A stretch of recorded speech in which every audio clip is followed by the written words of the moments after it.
জয় শ্রীকৃষ্ণ, রাধে রাধে। কেমন আছেন বন্ধুরা বলুন? ভালো আছেন তো? তো আজকে আপনাদের সামনে যে ভিডিওটা নিয়ে এসেছি সেটি হচ্ছে আপনার পুরা একটা কঠিন রোগের ওষুধ বা জড়িবুটি তৈরি করা। তো আপনারা বলবেন যে গাছরা ওষুধ আর কি কাজ হয় দিদি ভাই? তো বিশ্বাসে বস্তু মিলে বলেছি তর্কে বহুদূর। জড়িবুটি এখনও সত্য তখনও সত্য, সবসময়। যে এমন কোনো অক্ষর নেই যা দিয়ে মন্ত্র তৈরি হয়নি, এমন কোনো বৃক্ষ নেই যা দিয়ে ঔষধ তৈরি হয়নি। তো সমস্ত বৃক্ষ, সমস্ত গাছপালার এখনও কিন্তু কার্য আছে। তো জমির ফসলের মধ্যে বিষ হতে পারে, কিন্তু গাছগাছালির মধ্যে তো অত বিষ চলে না। তো এখনও কার্যকারী হয়, কিন্তু মানুষের এই যে বিষ খাওয়া শরীরে শর্ট করে লাগতে চায় না, কিন্তু তবুও করে যদি ফল পাওয়া যায় এটা ভাগ্যের ব্যাপার।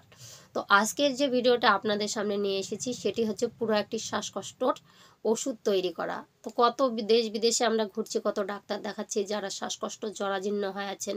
ইনহাল নিতে হয়, গ্যাস টানতে হয়, ট্যাবলেট খেতে হয়, কত রকমের কি খাচ্ছি। এটা খাই না, পুঁই ডাঁটা খাওয়া চলবে না, বেগুন খাওয়া যাবে না, মিষ্টি কুমড়ো খাওয়া যাবে না, চিংড়ি মাছ কেউ খেতে পারেন না, হাঁস খেতে পারছে না, হাঁসের ডিম খেতে পারছেন না। সবাই তার নিরামিষভোজী নয়, যারা আঁশ ভক্ত, তো তাদের খুব কষ্ট হয়। তো আজকে আমি যে ওষুধটা আপনাদেরকে বাতিয়ে দেব, এটা যদি করতে পারেন 3 মাস টানা, তাহলে আপনারা প্রচণ্ড উপশম পাবেন। এটা আমি 100% গ্যারান্টি দিতে পারি।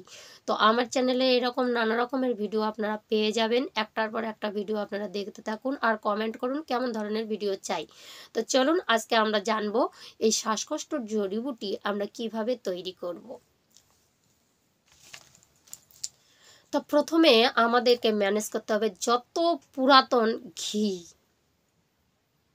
কোথায় পাবো।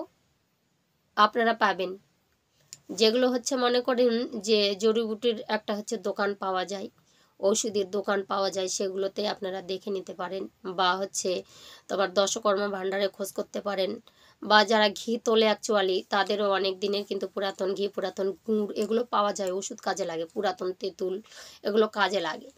তো সেখান থেকে আপনারা যত পুরাতন ঘি আপনারা সংগ্রহ করে নিন, ঠিক আছে, 1 নম্বরে। তারপরে আপনারা মধু সংগ্রহ করুন, একদম খাঁটি মধু 50 গ্রাম, ঠিক আছে। ঘিটা নেবেন 100 গ্রাম আর খাঁটি মধু নেবেন 50 গ্রাম। এইবার আপনি নেবেন হচ্ছে গোলমরিচ, গোলমরিচ নেবেন আপনারা, আর লবঙ্গ নেবেন। লবঙ্গটা আপনারা সবাই চেনেন, নাকের ফুলের মতো গরম মশলার মধ্যে যেটা পাওয়া যায়, এটা হচ্ছে গোলমরিচ আর লবঙ্গ। ওরকম নিয়ে নেবেন আপনারা, এই এতটা পরিমাণ করে, 100টা ঘিয়ের মধ্যে ঠিক পরিমাণ মতো এতটা করে আপনারা নিয়ে নেবেন, ঠিক আছে। তো এই যে ঘি আর মধু মিলে যেন 250 গ্রাম হয়, এরকম একটা মিডিল তৈরি করবেন। এবার কি করবেন, এই যে গোলমরিচটা আর লবঙ্গটা মিহি করে আপনাদেরকে কিন্তু বেটে নিতে হবে, ওষুধ বাটার একটা জায়গায়, পাটাতে না। এবার সুন্দর করে আপনি নিবৃত্ত করে বেটে নিয়ে কিন্তু কি করবেন, ঘি মধু দিয়ে সেটাকে একটা পেস্ট তৈরি করলেন। সেই পেস্টটাকে আপনাকে কি করতে হবে, একটি ছোট্ট কড়াই সুন্দর, যেটাতে আপনি জড়িবুটি জাল দিতে পারবেন, সেটাতে আপনারা হালকা আঁচে বসিয়ে দিন। আস্তে আস্তে আস্তে আস্তে করে নাড়িয়ে নাড়িয়ে নাড়িয়ে নাড়িয়ে মশলাটাকে আপনারা ভেজে নেবেন।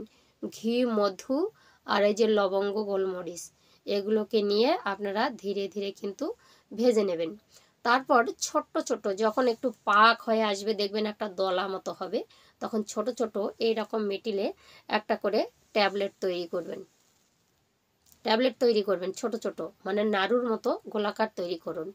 ওই নাড়ু আপনি কি করবেন, যতটা করে আপনার জটা খেতে পারেন, ঠিক আছে, জটা খেতে পারেন, দিনে 3বারও খেতে পারেন, 4বারও খেতে পারেন, সবসময় মুখে রাখতে পারেন, খেতে খারাপ লাগে না, মিষ্টি করে তো। যেমন সাউন্ড পাস তৈরি করে না, তো ওই সাউন্ড পাসের মতোই কিন্তু এটাও টেস্ট হবে। তো শ্রাবণ পাসটা যারা খায় অভ্যাস আছে তারা কিন্তু খুবই ভালো। তো এটা হচ্ছে শ্রাবণ পাশেরই একটা বিকল্প।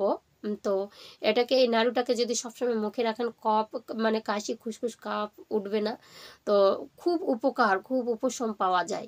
তো ওটাকে যটা পারবেন দিনের মধ্যে আপনারা খেতে থাকবেন, যখন তখন একটু মুখে দিয়ে, যেমন করে আম পাচক হয়তো মুখে দিয়ে থেকে গেলেন, ওরকম খেতে হবে। বাদ দেওয়া চলবে না, আপনার অ্যাকচুয়ালি খেতেই থাকতে হবে। কতদিন, 3 মাস টানা খাবেন। দিনে যদি 5বার খেতে চান 5বারই খাবেন, 4বার খেতে চাইলে 4বারই। আপনি বলবেন যে ওষুধ আবার এরকম খাওয়া যায়? এটা একটা লজেন্সের মতো আপনার মুখে থাকলে কখনোই কাশটা উঠবে না।